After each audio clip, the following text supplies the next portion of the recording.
আসসালামু আলাইকুম। আমরা সবাই জানি যে একটা নারীর সংসার ভাঙে আরেকটি নারীর কারণে।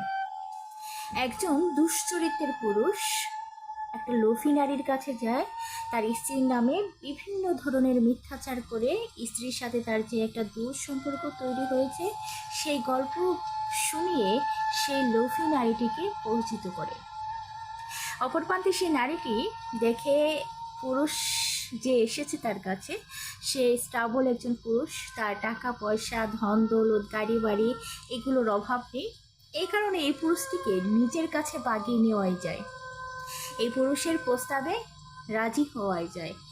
এই ধরনের লোভী নারীগুলো সেই পুরুষের চরিত্র বিবেচনা করে না, সেই পুরুষের আখলাকে বিচার করে না, সেই পুরুষের শুধুমাত্র টাকা পয়সা ধন দৌলত দেখি সেই পুরুষের কাছে চলে যায়। আর অপর প্রান্তে সেই পুরুষটিও ফায়দা লুটে নেয় তার চরিত্রের দোষের কারণে। কিন্তু একটা নারী যে অনেক কষ্ট করে একটা সংসারকে তিলে তিলে গড়ে তুলেছে, সেই সংসারটি সেই লোভী নারী 1 সেকেন্ডের মধ্যেই তছনছ করে দেয়। জানেন তো, মানুষের মন ভাঙা আর মসজিদ ভাঙা দুটোই সমান। এই যে একজন লোভী নারী গিয়ে আরেকটি নারীর সংসার ভাঙছে, সে কি মসজিদ ভাঙছে না?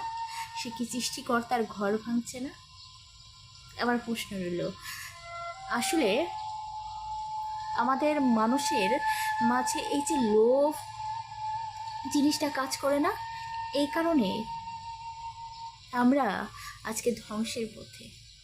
যদি এই লোভ জিনিসটা আমাদের মধ্যে না থাকতো, মৃত্যু নামক ভয়টা আমাদের মধ্যে কাজ করতো, তাহলে আমরা অনেক বেশি ভালো থাকতাম। ধন্যবাদ।